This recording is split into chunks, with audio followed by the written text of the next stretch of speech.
نهار اللي درت لكم وصفه الميني مطلوع ماريني كامل طلبتوا مني وصفه الخبز. تبعي لا فيديو وروحي نعطيك الاسرار باش يجيك هكذا مفخفخ وفارغ من الداخل. ديروا جام وابوني ونروحوا نبدا. في البول تاع البيتخان ندير 2 كيسان كبار تاع فرينه لازم يكونوا مغربين. بالنسبه للبيتخان استعملتو لا مارك تاعو بيرغمان فيه 2000 واط يرفد ويليتر ويعجن حتى 4 كيلو تاع السمنه. راح نخلي لكم الارقام والصفحه عاد من شريتو لتحت. السعر تاعو 3,650,000. الكاس الثالث نديروه سميد رطب، مغرفه كبيره تاع السكر، مغرفه كبيره تاع خميره الخبز، مغرفه كبيره تاع الحدا، كيس تاع خميره كيميائيه، مغرفه صغيره تاع الملح. نخلطوا كامل المقادير الجافه مع بعض ونروح نطمهم بكاس وربع تاع الماء يكون دافي. هنا ديروا البيتخان تاعكم 3 فيتاس هكذا باش الفرينه ما تطير لكمش، وندير لها كاس وربع تاع الماء.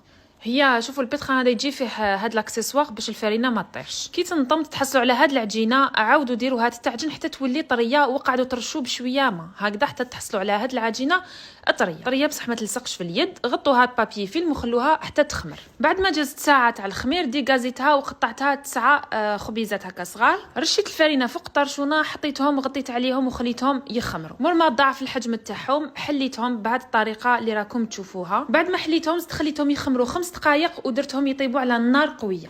السر تاع الميني مطلوع هذا لازم طاجين يكون سخون والنار قويه، وتعاونوا بالشاليمو تقعدوا غير تقلبوا حتى يطيب مكامل الجوانب. وهما سخونين ديروهم داخل طرشونه ومن بعد داخل ساشيه وش هي طيبه.